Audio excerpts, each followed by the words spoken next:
आज आइए हम वह जो परमेश्वर का पालन करता है शीर्षक के उपदेश के अंतर्गत परमेश्वर के वचन का अध्ययन करने का कुछ समय ले। हाल ही में एक चुनाव हुआ था। हम टीवी के द्वारा या सड़क पर देख सकते हैं कि हमारे आसपास कई सारे चुनाव अभियान हो रहे हैं। इन अभियानों के दौरान बहुत से लोग आलोचना करते हैं कि उम्मीदवारों ने कल जो बात कही थी वह आज की बात से काफी अलग है। ऐसा क्यों है? क्या इसलिए क्योंकि उनके विचार कल से आज बदल गए हैं? जब मैंने इसके बारे में ध्यान से सोचा तब मुझे उस मामले के बारे में बेहतर समझ मिली। मैं समझ सका हमारे आसपास की जीने की स्थितियों के बारे में कहे तो चूंकि आज का पर्यावरण कल के पर्यावरण से अलग है और आज का पर्यावरण आने वाले दिन से अलग है, तो बदलते पर्यावरण का सामना करने के लिए उनके विचारों, कार्यों और शब्दों का बदलना अनिवार्य है। हमारे परिवेश और परिस्थितियां लगातार बदलती रहती है। जब हम हमारे विश्वास के पर्यावरण को देखें तो पिछले एक वर्ष पहले की तुलना में सुसमाचार के लिए आज का पर्यावरण कैसा है? वह अत्यधिक रूप से बदल गया है। जब विदेशी चर्चों से नबी वापस कोरिया आते हैं तो थोड़े वर्ष बीत गए, लेकिन बहुत से नए सदस्य उत्पन्न हुए हैं और बहुत से नए चर्च स्थापित हुए हैं। और उन्होंने कहा, जब मैं कोरिया वापस आया तो आसपास का पर्यावरण इतना अधिक बदल गया कि मुझे ऐसा लगता है जैसे मैं किसी विदेश में आ गया। हमारे विश्वास के पर्यावरण के बारे में कहे तो एक वर्ष पहले का हमारा विश्वास, आज का हमारा विश्वास और 10 वर्ष पहले का हमारा विश्वास सब अलग है। हम हमेशा सोचते हैं कि हम परमेश्वर में निवास करते हैं, लेकिन शायद हम दुनिया के प्रवाह से, परमेश्वर की बाहों से काफी दूर बहे जा सकते हैं। यह एक कारण है कि क्यों हमें हमेशा खुद को जांचना चाहिए। उदाहरण के लिए, एक व्यक्ति समुद्र में तैरने वाली ट्यूब पर बैठा था। वह समुद्र के किनारे के आसपास तैरने वाली ट्यूब पर सवार था। संसार की सभी चिंताओं को भूलने के लिए उसने करीब 30 मिनटों के लिए अपनी आंखों को बंद किया, लेकिन 30 मिनटों का समय उस ट्यूब को समुद्र में काफी दूर तक बहा ले गया। उसने कुछ भी नहीं किया था।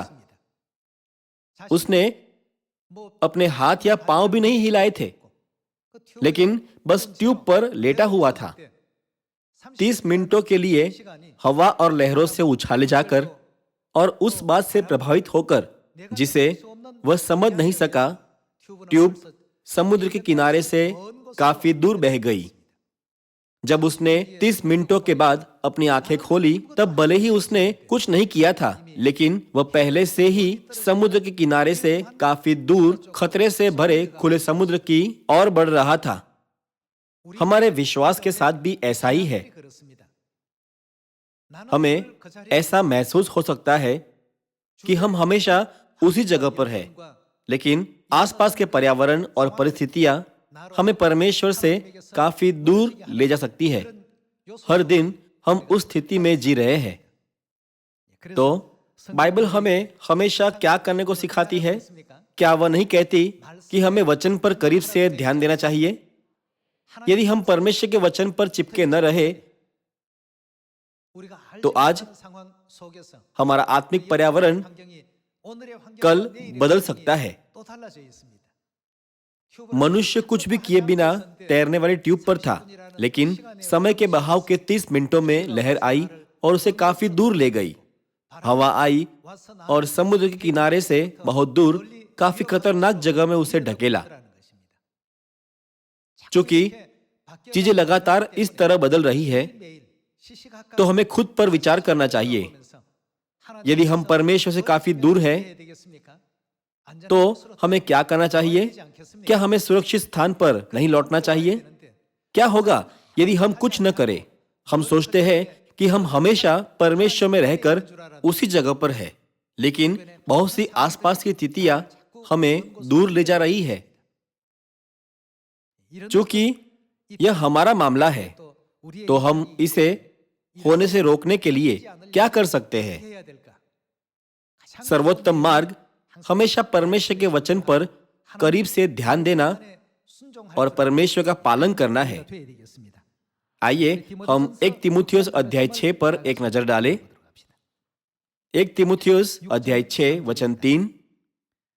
यदि कोई और ही प्रकार का उपदेश देता है और खरी बातों को अर्थात हमारे प्रभु यीशु मसीह की बातों को और उस उपदेश को नहीं मानता जो भक्ति के अनुसार है, तो वह अभिमानी हो गया और कुछ नहीं जानता, वरन उसे विवाद और शब्दों पर तर्क करने का रोग है, जिनसे डाह और झगड़े और निंदा की बातें और बुरे बुरे संदेह और उन मनुष्यों में व्यर्थ रगड़े झगड़े उत्पन्न होते हैं, जिनकी बुद्धि बिगड़ गई है और वे सत्य से विहीन हो गए हैं, जो समझते हैं कि भक्ति कमाई का द्वार है।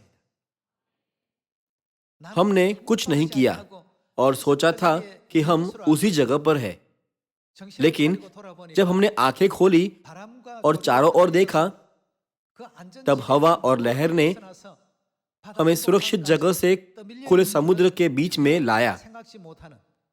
उस प्रकार की चीज कभी हमारे साथ नहीं होनी चाहिए।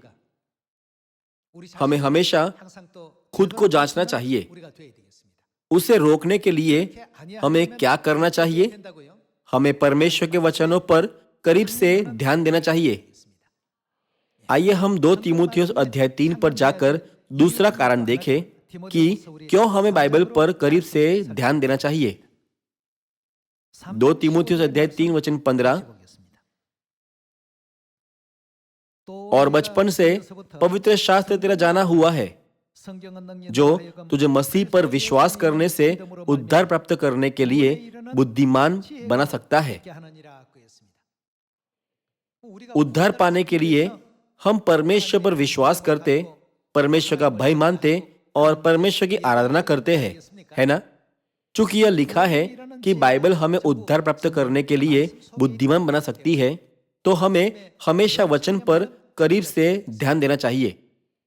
वह जो वचन पर करीब से ध्यान देता है, हमेशा परमेश्वर का पालन कर सकता है। जब एक व्यक्ति वचन पर ध्यान नहीं देता, तब वह असहाय होकर परमेश्वर का विरोध करता है।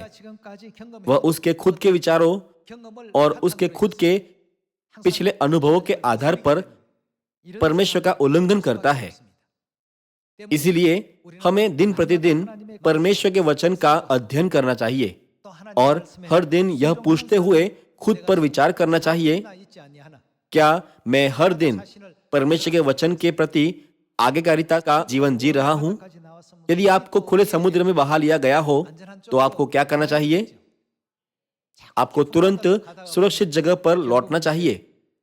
जितना आगे आप समुद्र में जाए, उतना अधिक खतरनाक और अधिक मुश्किल स्थिति बनेगी।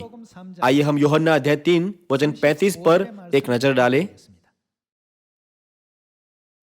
पिता पुत्र से प्रेम रखता है और उसने सब वस्तुएं उसके हाथ में दे दी है। जो पुत्र पर विश्वास करता है, अनंत जीवन उसका है, परंतु जो पुत्र की नहीं मानता, वह जीवन को नहीं देखेगा। यहाँ पुत्र किसको दर्शाता है? वह यीशु मसीह है। त्रिएक के अनुसार यीशु मसीह पिता परमेश्वर है। जो परमेश्वर के वचन को नहीं मानते, वे क्या नहीं देखेंगे? वे जीवन को नहीं देखेंगे। भले ही वह इस पृथ्वी पर शरीर में आए और पुत्र की भूमिका निभाई, लेकिन यीशु पिता परमेश्वर है। परंतु जो पुत्र की नहीं मानता, यानी जो परमेश्वर की नहीं मानता, वह जीवन को नहीं देखेगा, परंतु परमेश्वर का क्रोध उस पर रहता है। हम पिता परमेश्वर और माता परमेश्वर पर विश्वास करते हैं और उनकी उपासना करते हैं, जो पृथ्वी पर शरीर में आए। यहाँ युग को, जब परमेश्वर इस पृथ्वी पर शरीर में आए, पुत्र का युग कहा जाता है। भले ही वह पुत्र थे, लेकिन यशायाह अध्याय 9 के अनुसार वह वास्तव में कौन थे? वह कहता है पराक्रमी परमेश्वर और अनंत काल का पिता, है ना? जब पिता परमेश्वर ने शरीर पहना और पुत्र की भूमिका निभाते हुए पृथ्वी पर आए, तो जो कोई पुत्र पर विश्वास करता है उसके पास अनंत जीवन है। लेकिन जो कोई पुत्र का इनकार करता है वह जीवन को नहीं देखेगा। जब परमेश्वर इस पृथ्वी पर शरीर में आते हैं, तब जो कोई उनके सभी वचनों का पालन नहीं करता वह जीवन को नहीं देखेगा। जीवन को नहीं देखेगा मतलब है कि वह उद्धार प्राप्त नहीं करेगा, है ना? इसका मतलब यह है कि वह स्वर्ग नहीं जा सकता। ऐसे बहुत से लोग हैं जो ऐसी खतरनाक स्थिति में है, लेकिन वे खुद की अवस्था के बारे में नहीं जानते। उसने सोचा कि वह बस पानी में खेल रहा है, लेकिन उसे महसूस नहीं हुआ कि वह समुद्र के बीच में बहते जा रहा है। क्या हम अब इस आत्मिक स्थिति में नहीं हैं? हर दिन हमें खुद को जांचना चाहिए, क्योंकि हमारी स्थिति और परिस्थितियां हमें हमेशा एक ही जगह पर, एक ही पद पर रहने नहीं देती। दुनिया में कई चीजें हैं जो हमें परमेश्वर से दूर ले जा सकती है। हम सोचते हैं कि हम उसी जगह पर हैं, लेकिन कई घटनाएं हैं जहां हम आंखें खोलते हैं और खुद को बहुत खतरनाक जगह में परमेश्वर से काफी दूर देखते हैं। तो प्रेरित पौलुस ने हमेशा खुद को देखा और खुद को परमेश्वर का आज्ञाकारी बना दिया। बाइबल समझाती है कि उसने परमेश्वर का पालन किया। आइए हम प्रेरितों अध्याय 5 वचन 28 पर एक नजर डालें। क्या हमने तुम्हें चिताकर आज्ञा न दी थी कि तुम इस नाम से उपदेश न करना? तो भी देखो, तुमने सारे यरूशलेम को अपने उपदेश से भर दिया है और उस व्यक्ति का लहू हमारी गर्दन पर लाना चाहते हो। तब पतरस और अन्य प्रेरितों ने उत्तर दिया, मनुष्य की आज्ञा से बढ़कर परमेश्वर की आज्ञा का पालन करना ही कर्तव्य है। इसका मतलब है कि हम तुम्हारे शब्दों से बढ़कर परमेश्वर के वचनों का पालन करने का चुनाव करते हैं। परमेश्वर ने हमें हर एक को प्रचार करने को कहा है, लेकिन चूंकि तुम हमें उनके नाम से उपदेश देने के लिए रोकते हो, तो हमें किसकी बात माननी है? क्या हमें मनुष्य की आज्ञा का पालन करना है या परमेश्वर के वचन का? हम बस परमेश्वर के वचन के अनुसार प्रचार करेंगे। इस तरह पतरस और अन्य प्रेरित दृढ़ता से गवाही दे रहे थे कि मनुष्य की आज्ञा से बढ़कर परमेश्वर की आज्ञा का पालन करना ही कर्तव्य है। आइए हम 2 कुरिन्थियों अध्याय 10 वचन 5 पर जाएं। इसलिए हम कल्पनाओं का और हर एक ऊंची बात का जो परमेश्वर की पहचान के विरोध में उठती है खंडन करते हैं और हर एक भावना को कैद करके मसीह का आज्ञाकारी बना देते हैं और तैयार रहते हैं कि जब तुम्हारा आज्ञा पालन पूरा हो जाए तो हर एक प्रकार के आज्ञा उल्लंघन को दंडित करे। जब हम परमेश्वर की शिक्षाओं का पालन करें, जो शरीर में आए और पूरी तरह से उनके पीछे चले, तब परमेश्वर उन लोगों का न्याय करेंगे और उन्हें दंडित करेंगे जिन्होंने आज्ञा का उल्लंघन किया। यदि परमेश्वर उन संतानों को बचाए जो आज्ञा उल्लंघन करती है, तो शैतान और उसके लोग क्या कहेंगे? क्या वे कहेंगे कि परमेश्वर धर्मी है? वे कहेंगे परमेश्वर उचित नहीं है। आप कैसे आपकी उस संतानों को माफ कर सकते हैं जिन्होंने इतना आज्ञा उल्लंघन किया, और शैतान के संतानों को उनके आज्ञा उल्लंघन के हर कार्य के लिए दंडित कर सकते हैं? इसके कारण परमेश्वर ने कहा, तुम्हारे आज्ञा पालन के पूरे हो जाने पर मैं हर प्रकार के आज्ञा उल्लंघन को दंडित करूंगा। इसलिए हम सियोन की संतानों को परमेश्वर के वचन में रहना चाहिए और वचन के अनुसार जीना चाहिए। आइए हम गिनती अध्याय 32 पर जाएं। आज हम पुष्टि कर रहे हैं कि बाइबल के सभी वचन हमें हमारे परमेश्वर के वचन के प्रति आज्ञाकारिता में जीवन जीने के लिए सिखाते हैं। गिनती अध्याय 32 वचन 11, निसंदेह जो मनुष्य मिस्र से निकल आए हैं, उनमें से जितने 20 वर्ष के या उससे अधिक आयु के हैं, वे उस देश को देखने न पाएंगे जिसके देने की शपथ मैंने अब्राहम, इसहाक और याकूब से खाई है, क्योंकि वे मेरे पीछे पूरी रीति से नहीं हो लिए। जैसे आप अच्छी तरह से जानते हैं, इस्राएल की 40 वर्ष की जंगल की यात्रा उस मार्ग को दर्शाती है जिस पर अब हम विश्वास के जंगल में चल रहे हैं। वह एक कारण क्या था जिससे जंगल में चलने वाले दूध और मधु की धारा बहते प्रतिज्ञा के देश कनान में प्रवेश नहीं कर सके? गिनती में यह बताता है कि उसका कारण यह था कि उन्होंने परमेश्वर का पालन नहीं किया। मैं 10 वर्षों से सत्य में हूँ, मैं 5 वर्षों से सत्य में हूँ। सत्य में वर्षों के बारे में डिंग मारने के बजाय हमें खुद को पूछना चाहिए, मैंने परमेश्वर के वचन के प्रति आज्ञाकारिता में कितने अधिक जीवन जिया है? यह हमारे उद्धार के लिए मानक है। नहीं तो भले ही हम 10 या 20 वर्षों से सत्य में हैं, लेकिन हमें पता नहीं होगा कि हम अनजाने में समुद्र में काफी दूर बहा ले गए हैं या नहीं। हमें हर दिन खुद पर विचार करना चाहिए कि क्या हम वचन के करीब रहते हैं, वचन के अनुसार जीते हैं और हर शिक्षा का पूरे मन से पालन करते हैं जो परमेश्वर से आती है। हम हर एक दिन विश्वास के हमारे जीवन को जांचना चाहिए। आइए हम व्यवस्था विवरण अध्याय 28 पद 1 देखें। यदि तू अपने परमेश्वर यहोवा की सब आज्ञाएं जो मैं आज तुझे सुनाता हूं चौकसी से पूरी करने को चित्त लगाकर उसकी सुने, तो वह तुझे पृथ्वी की सब जातियों में श्रेष्ठ करेगा। फिर क्या करने के कारण? अपने परमेश्वर यहोवा की सुनने के कारण ये सब आशीर्वाद तुझ पर पूरे होंगे। परमेश्वर के द्वारा आशीषित होने का सबसे अच्छा तरीका क्या है? वह परमेश्वर के वचन के प्रति आज्ञाकारी रहना है। हमें हमेशा जांचना चाहिए कि हमने परमेश्वर के वचन से कितनी दूर होकर जीवन जिया या उनके वचन के कितना करीब जीवन जिया।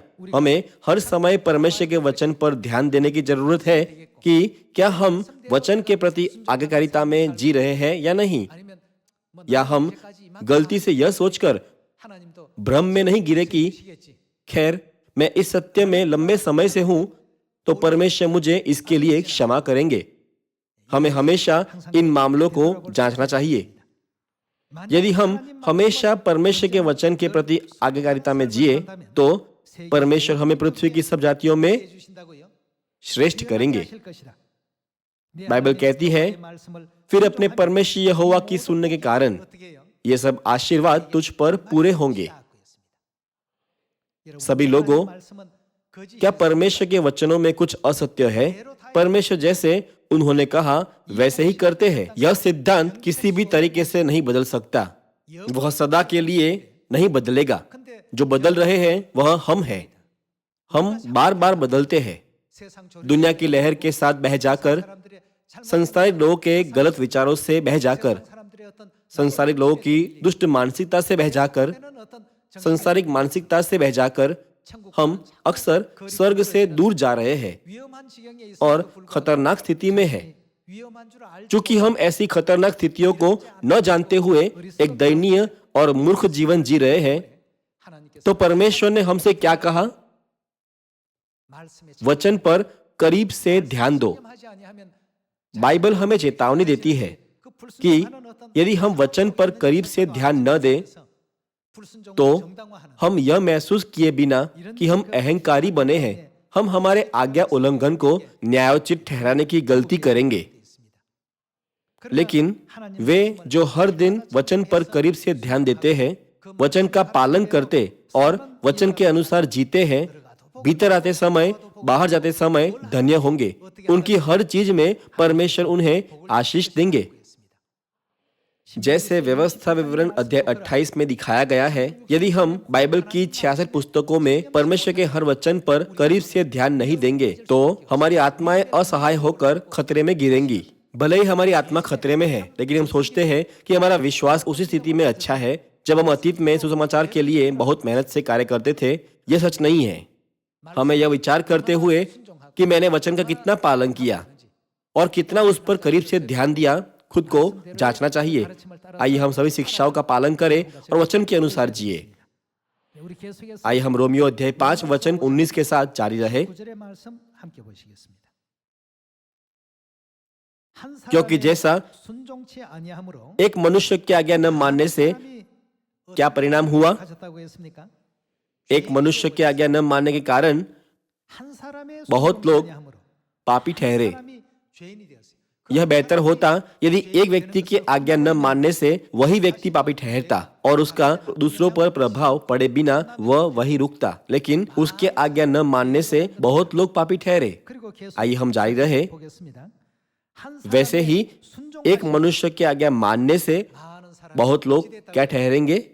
धर्मी ठहरेंगे। बाइबल हमें सिखाती है कि एक मनुष्य की आज्ञा न मानने से बहुत लोग पापी ठहरे और एक मनुष्य की आज्ञा मानने से बहुत लोग धर्मी ठहरे। यह भाग समझाता है कि कैसे मानव जाति एक मनुष्य आदम के द्वारा पाप के अधीन बंद किए गए और कैसे हम सभी एक मनुष्य यीशु मसीह की आज्ञा मानने के द्वारा पाप से बचाए गए। एक मनुष्य का आज्ञा पालन मानव जाति के भाग्य को निर्धारित करता है। परमेश्वर के वचन के प्रति आज्ञाकारी रहना इतना महत्वपूर्ण है। आज हमें सियोन के संतानों के रूप में विचार करना चाहिए कि हमारे विश्वास के जीवन में हमने कितने पूरे मन से परमेश्वर के वचन का पालन किया, या कितना अधिक हमने अपनी गलतियों को न्यायोचित ठहराया और परमेश्वर के वचन को न मानने का जीवन जिया। हमारे विश्वास की अवधि महत्वपूर्ण नहीं है। बहुत से लोग आसपास के पर्यावरण और स्थितियों के द्वारा प्रभावित होकर दूर जाते हैं। कल की हमारी स्थिति आज भी वैसी नहीं रहती, लेकिन हम लगातार भ्रम में होते हैं। क्योंकि कल मेरा विश्वास अच्छा था तो आज भी मेरा विश्वास अच्छा होगा, वह आज अच्छा था तो आने वाले दिनों में भी अच्छा होगा। लेकिन तैरने वाली ट्यूब पर के व्यक्ति की तरह हम समुद्र किनारे से दूर बह जाते हुए भी नहीं जानते कि हम लहर और हवा से दूर बह जा रहे हैं। परमेश्वर के सामने सही विश्वास बनाने के लिए हमें लगातार विचार करना चाहिए। क्या मैं हर दिन परमेश्वर के वचन के प्रति आज्ञाकारिता में जी रहा हूं? हमें करीब से ध्यान देना चाहिए।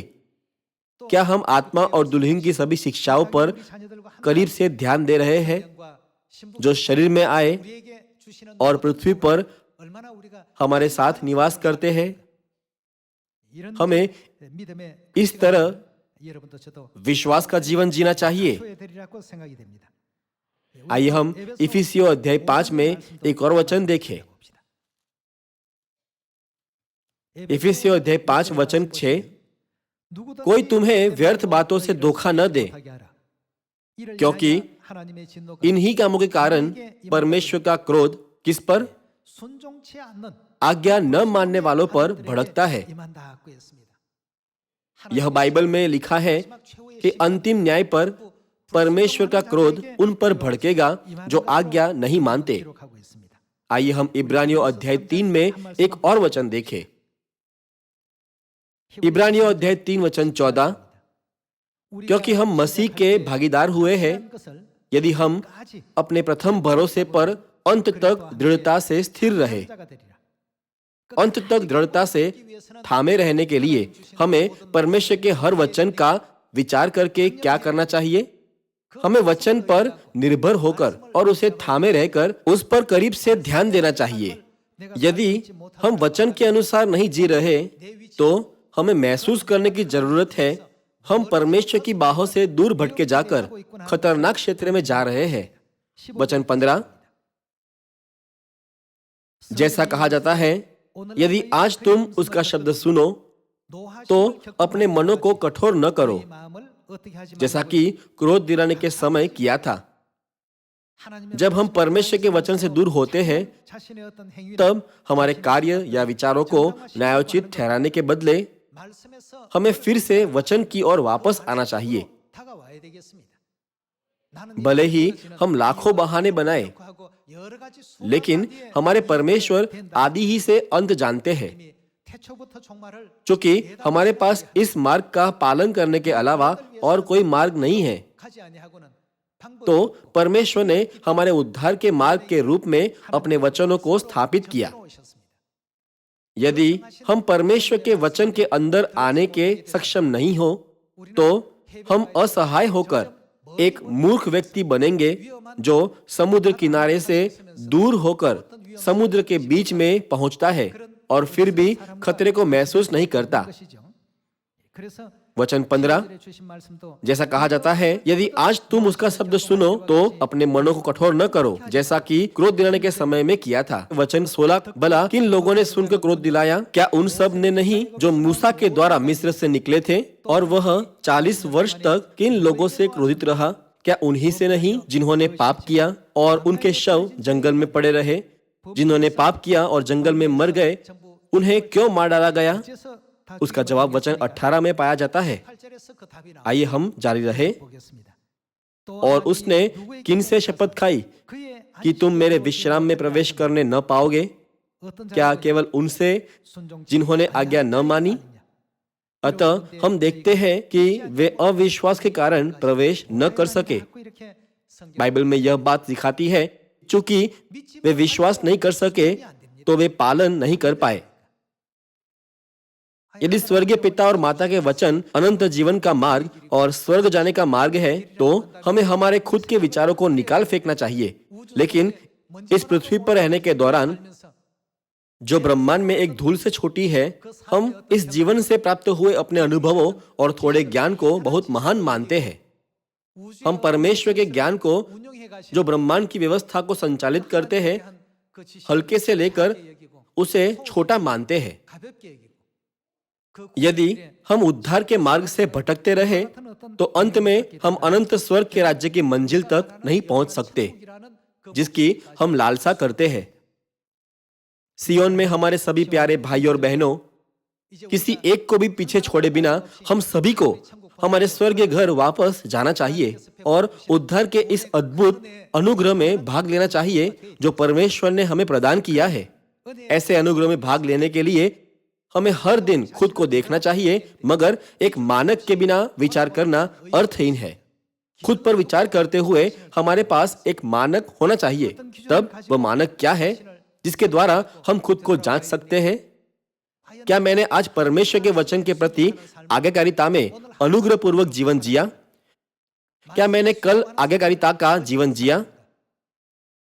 यदि जवाब ना है, तो मेरी आत्मा परमेश्वर से कितनी दूर भटक हुई है। अनजाने में हम एक पल में दूर हो गए हैं। अहंकार हमें दूर ले जाता है।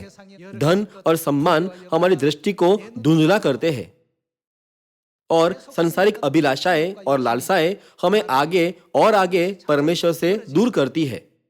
लेकिन चूंकि हम चर्च आते हैं, तो हम सोचते हैं कि हम हमेशा उसी जगह पर हैं। कुछ लोग बहुत दूर भटक गए हैं और कुछ लोग नजदीक आए हैं। परमेश्वर सब कुछ जानते हैं, क्योंकि वह हमेशा हमारे हृदय और मन को जांचते हैं। आइए हम यह कहते हुए लोगों का मार्गदर्शन करें, परमेश्वर ने यह कहा, इसलिए यदि आप यह करें तो आशीष पाएंगे, और 7 अरब लोगों को यह कहते हुए जीवन का शुभ संदेश बताए। आइए हम अनंत जीवन की आशीष प्राप्त करें जो परमेश्वर हमें सर्वदा के लिए प्रदान करेंगे, आशा करते हुए कि हम सभी परमेश्वर की महान इच्छा में भाग लेंगे, जिन्होंने कहा, आओ हम सारी मानव जाति को बचाए। मैं आज का उपदेश समाप्त करना चाहता हूँ। आपका बहुत धन्यवाद।